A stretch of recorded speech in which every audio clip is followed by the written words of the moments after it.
Hey guys, how's it going? It's Joy. I'm back. Hey guys, how are you guys feeling today? It's Sunday and I am here with another video. Whew, I feel like this whole month is going by fast. I feel like the week went by fast. Wow, it's just time is just flying by. I'm rocking my hat. I had to wash my hair, so bear with me. But yes, you guys, welcome to the channel. My name is Joy. I am a life coach. I help people overcome narcissistic abuse. I have been dealing with narcissists since 2010, and since 2016, I have been helping people overcome narcissistic abuse. And this channel is all about inspiring and motivating you guys to live your best life. I know originally I started this channel because I used to do like network marketing. And then once I had my experiences with narcissistic abuse, I started to share my story, and it's definitely been life-changing, but for the better, to say the least. But yes, I'm here. I'm doing well, alive and breathing, and I thank God for that each and every single day. So yeah, today we have an interesting topic that I want to share with you guys. It's called "What Happens When the Borderline Discards You." So I don't know if any of you guys are familiar with borderline personality disorder people. They're very similar to narcissists. They are usually worried about being abandoned. They don't like that feeling. I think a lot of it has to do with when they were children and they were abandoned by their parents. And so they grow up with the fear of feeling like people are going to abandon them. And they're like, when they get with you, you are building a relationship or you have a bond with them, they don't want you to leave. Like they want to get you so emotionally attached to them, or they want you to be attached to them. And they want to make it so that you never leave, right? Or they will make it so like if you are starting to catch on to them, then they will already start talking to someone else, right? Now, me personally, I dealt with a borderline for 4 months, and thank goodness it was only for 4 months. Because I started to see the red flags. And for those of you that are wondering, I am 31. I know people ask me that question all the time. But anyways, yeah, I know I have like a lot of experience and things that happened to me. But I think it was for a reason. It's definitely for me to help others and to guide people to a better way of living, a better relationships. You know what I mean? So yeah, so dealing with a borderline, for me, my experience, this was in 2000 and when was this? 2016. This was after before I started helping people with narcissistic abuse. It was like a couple months before I started. But so how I met the borderline is I met him at work. Very handsome, to say the least. He was very cute to me. He seemed pretty intelligent. I know that he used to share stories with me. I know this sounds weird. Like I said, I was younger, so bear with me.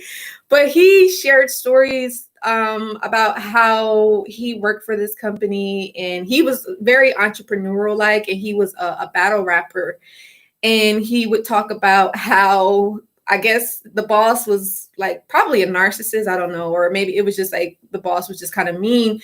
And he said that he was doing so well. And he said the boss never found out. But he ended up taking the clientele. He took it from the company, and he had his own clients where he had his own business, and he was making like thousands of dollars, and he was able to do that for like a year. So basically he stole the clientele from the company. And I'm just thinking like, that's not normal, but yeah. That was crazy. And you guys, please feel free. You can ask me any questions about narcissistic abuse or borderlines or anything like that. But yeah, so with this borderline, it's kind of sort of like the narcissist. He definitely love bombed me in the beginning. But thank God, like I said, it was only for 4 months. But he was emotionally abusive. I talk a lot about that on how to know when you are being emotionally abused. And you guys know I have my audio course on how to heal after dealing with the narcissist emotionally, that's definitely something you need to do to fully recover, or at least get onto that pathway. But anyway, yes, he was definitely emotionally abusive. And the crazy part about it is, you guys, make sure y'all give this video a like, everybody. But what's crazy is, I remember he used to ask me, he'd be like, oh, so like, do you live by yourself? And I'd be like, yeah. And so he was kind of trying to find someone to stay with, and he ended up having all of his belongings at my home, and I'm not gonna lie, like, the sex was off the chain. That's one of the things I remember. But yeah, he was just very mean. He was very like temperamental. He had like this anger problem. Like, one of the things I remember, because we worked together, right? And I should have seen this as a red flag, but again, sometimes we don't want to see what we don't want to see, right? Like, we just ignore it because we're trying to get our needs met. We want to be loved. We don't want to feel alone, so we just ignore it, right? But we were working one day, and we was doing like call center work. So we'd be on the phones talking to customers, and I don't know if any of you guys ever worked at a call center. You know how that could be, like, that experience. Maybe a customer may curse you out, or you may end up cursing the customer out, or it turns out to be crazy. But usually a lot of people, they keep their cool. They know how to react to certain situations like that. I know me personally, over the years, I have learned how to deal with customers like over the phone. I understand that it's not personal. It's not about me. But I remember one thing in particular, he had this outburst. He was like almost yelling at the customer, and literally everybody in the call center, they looked at him like, are you okay? Like, what's wrong with you? You know what I mean? So, that was definitely a red flag. Now, in terms of being discarded, now, before I do talk about what happens when they discard you, there again were red flags that I should have known, that, potentially he was talking to someone else, or, he realized that I was kind of seeing through him. And one of the things that I noticed, that he kind of went out of his way to make me uncomfortable. I noticed that a couple times, because we hang out all the time, like, we were technically dating each other. He was living at my place pretty much. He had all his belongings at my spot. And he knew that I wasn't really too fond of our manager. Our manager, he was a Capricorn, and not all Capricorns are like this, but he was very cunning and condescending, in my opinion. That's just me.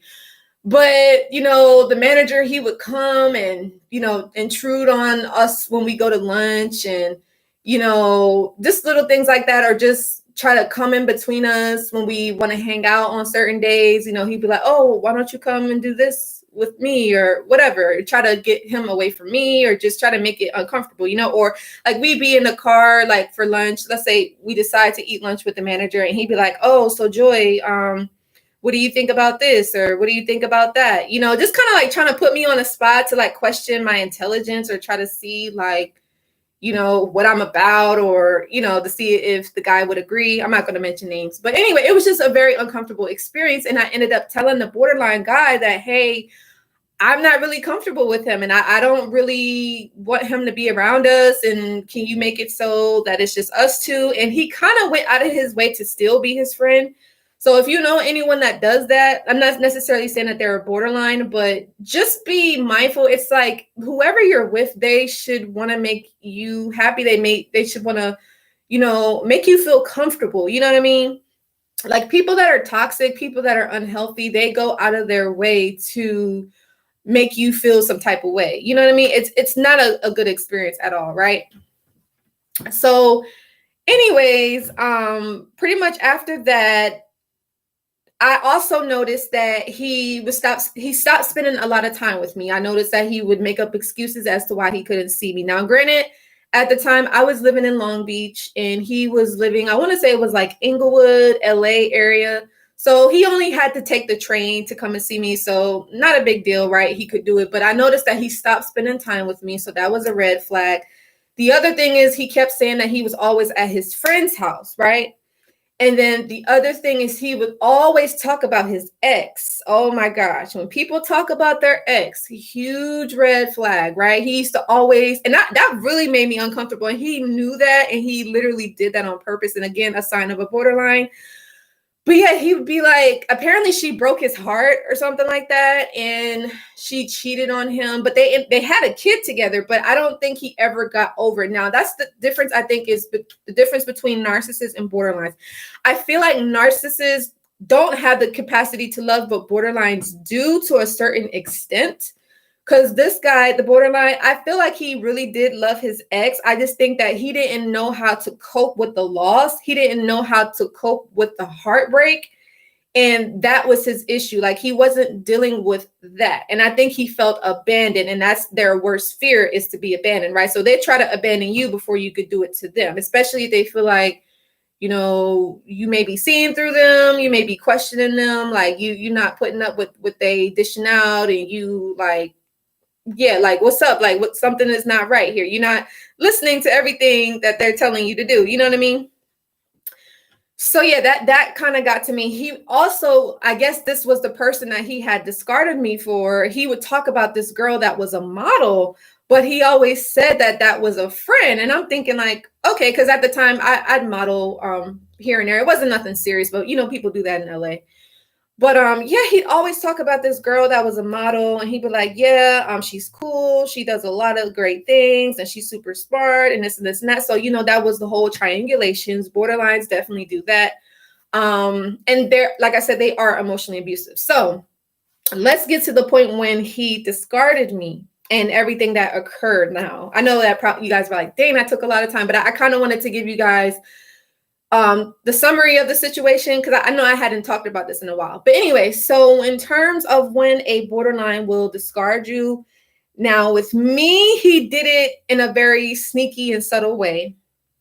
Because again, we were friends, and somehow he got connected with the manager, and they ended up doing business with each other. And I know he wanted me to get involved in the business and that stuff, that kind of thing. And like I said, we had disconnected. We had kind of slowly but surely started to distance ourselves from each other. So I think he was spending time with a new person. So what happened was, the night or the day that I found out that he was with another person, we had a meeting, you know, and he didn't even tell me that he had someone else, you guys. Oh my God, it was so crazy. Like, we had the meeting, and he was talking to me like, oh yeah, Joy, like, we're going to spend some time together. Like, yeah, we're going to do this, we're going to do that. And you guys went, because I was following him on social media. I went to his social media page, and I saw him. He posted a picture of him and this girl, and it said Muse. Now, I don't know if any of you guys know anything about photography or photograph and all that stuff, but Muse means a person that is basically photogenic, like somebody you could use as, like, you know, eye candy, someone that's very beautiful. So, or like a model or whatever. So he posted that picture, and the girl was like literally leaning on his head. It looked like they were in the car. And I'm seeing her like, Muse, like, what? You know? And so I ended up going on his social media page. And this was actually sometime before my birthday. I think it may have been right on my birthday. But it said that he was in a relationship, and I'm seeing her like, in a relationship, like, what? You know? And so, yeah, that was pretty much how I found out. I never really said much to him about it, but I knew that, like I said, we stopped spending time with each other, and, you know, we just really disconnected. And I seen that he was going out of his way to be around people that I didn't really care for. So I'm just like, obviously you don't care about me, so why am I going to go out of my way to care about you, right? So now, what happens when he discarded me? So basically, he didn't like do what the narcissist did, meaning he wasn't like calling me nonstop and following me on social media and having other people call me. He just hit me up maybe like once or twice. But what he did do was he did parade his new supply around. He did do that. But I'm going to tell you guys, and I think he did this on purpose, you guys, but the girl is beautiful. Do not get me wrong. but she literally looked like a boy. And I'm not gonna, like, there's no judgment. I know that everybody is beautiful. I don't think anyone's ugly. I love, like, just people. Like, I love myself and I love good people. But I feel like he chose her because he knew, for one, that she didn't look as up to par, I guess, to me. She didn't really compare to me, but he did that to say, like, hey, I chose this person over you. Now what? You know, that's what I was kind of getting, like, what he did.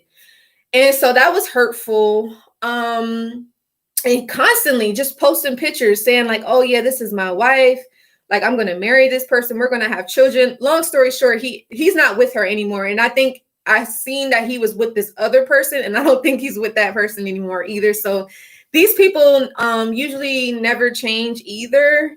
They don't really end up seeking that support and that help that they need. So it's kind of like, yeah, they're going to continue that pattern and that negative, toxic relationship style, like, for a while. So yeah, you guys aren't missing out on anything. But yeah, so, like, he started parading this person around a lot. And I felt embarrassed. I felt humiliated because I'm just like, dude, like, we had mutual friends. We used to work with each other. And you're choosing that person over me. And you didn't even tell me. You didn't have the decency to say, like, hey, I have a girlfriend. Meanwhile, like, dude, like, his clothes was at my house. Like, what's going on? You know what I mean? It's like, what happened? But again, I remember too, I think what kind of made him stop talking to me was, like, I questioned him, like, dude, like, what are you talking about? Like, I remember I also asked, I was like, hey, so why haven't we been spending time with each other? Like, what's been going on? You know, I started to question his whereabouts. Not saying that I was, like, jealous or anything like that. I'm just like, what's going on? Like, why are we not spending time with each other? You know what I mean? So yeah. I mean, yeah, we were sexually involved. But anyways, I also experienced withdrawals. Now, and God forbid, none of us have this tonight or no time soon, but I had a lot of night terrors, you guys. I didn't really have that many when I was dealing with a narcissist, but I did have a lot when I dealt with the borderline. And I think it was because God was trying to tell me to stop trying to follow up with this person and see what it is that they were doing. I really did love this person. I love the borderline. I'm not going to lie. The other thing is, I noticed, like, and God forbid, everything's good. But during that period of time in my life, I noticed that things were happening to me that were very unfortunate.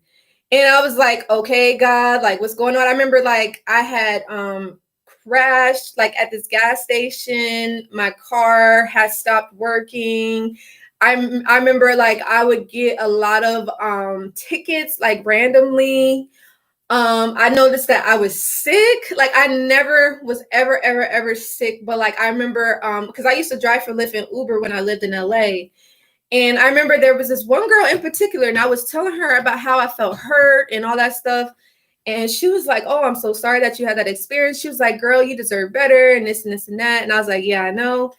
And so, but I remember while I was on the road, like, I literally had to open up the car door and I puked. And I was like, dude, like, what is wrong with me? Like, why is this happening? But again, it was because not only was I still trying to understand what happened, but it was just like, I felt abandoned and I felt discarded. And I'm just like, I can't believe this dude did this to me for this chick that looks like a guy. Like, I mean, again, she was beautiful in her own way, but a normal person, not a borderline, not a narcissist, they would seek people below your, you know, your beauty or your appearance or whatever the case is. They do things deliberately just to, it's almost like a slap in the face in a sense, you know, because they're basically like, well, if you're not going to go along with what I'm trying to do or listen to whatever I say, then I'm going to choose this person. You know what I mean? So they're like, okay, forget you. You never existed, blah, blah, blah. You guys know what I mean? So,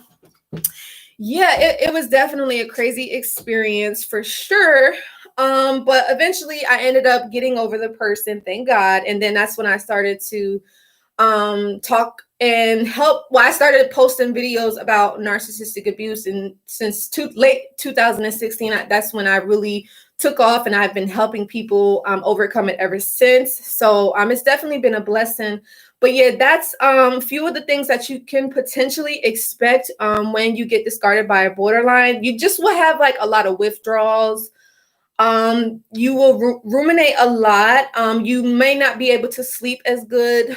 You may find yourself being depressed. You may find yourself being sick, and God forbid, none of this is happening to any of us. But if you realize that you're dealing with a borderline, again, please, if they discard you, take it as a lesson learned. Hey, you dodged a bullet, but I know in the beginning we don't see it that way, but in the end you will realize that. But yeah, this person discarded me on my birthday, and it's like, why would you want to be with someone like that? You know what I mean? That's the lesson that I had to learn during that period of time, learning about my worth and self-love, self-esteem, and all that kind of stuff like that. But yeah, that's what I have. I hope that this can kind of give you guys some clarity. I know even just thinking about it, it definitely hurts. But I know that, this story could probably help someone that's in the situation, that's trying to leave, or maybe you already went through this. So maybe this is just confirmation, like you made the right decision. Because when you're dealing with people that are narcissists and borderlines, they're not doing anything for you. You know what I mean? They're not adding any value to your life. They're not giving you anything that could help you. I mean, you're the one that's giving them everything, and they're giving you abuse and ridicule and manipulation and lies. Like, none of us deserve that, right? So yeah, that's all I have to say, you guys. I don't know who's in the room. If you guys wanted to ask me questions, or you could leave a comment on what you'd like to learn more about narcissistic abuse. But other than that, that's it, you guys. I hope that this was helpful. Please let me know, what you guys gained from this message, or what you learned. Also, if you guys would like to work one-on-one with me, I do offer one-on-one support sessions, life coaching sessions. And you could definitely work with me. I do have many different products and services available, so you guys could go to my website and check it out. Also, check out my new audio course called The Pathway to Healing Emotionally After Narcissistic Abuse. A lot of great information, a lot of great knowledge that's very helpful to your journey in healing. So yeah, that's only $17, very affordable. But yeah, definitely check everything out on my website. I love to hear from you guys. And also, if you like this video, I do have other videos called 5 Common Mistakes You May Make After Recovering from Narcissistic Abuse. That link is below. Also, Letting Go of the Narcissist. That's actually an audio course that's actually linked below as well. And if you are still wanting to learn how to overcome narcissistic abuse, that video link is below. Because I know I definitely have different viewers. I have people that are not really familiar with narcissistic abuse. I have people that are familiar with narcissistic abuse, and people that are experts. So it just depends on, your expertise. But yeah, I look forward to hearing from you guys. Like, share, and subscribe. And if you are feeling generous, go ahead and donate to the cause, mental health awareness. Also get your Live Narc Free t-shirts. And that's all I have to say. I love you guys. Like, share, and subscribe. Follow me on Instagram and follow me on Facebook at Live Narc Free. All right. I love you guys. I will see you all next Sunday. Also, we'll probably be coming on here on Wednesday to make a video. So, all right, guys. Talk to you soon. Have a good one. Bye now.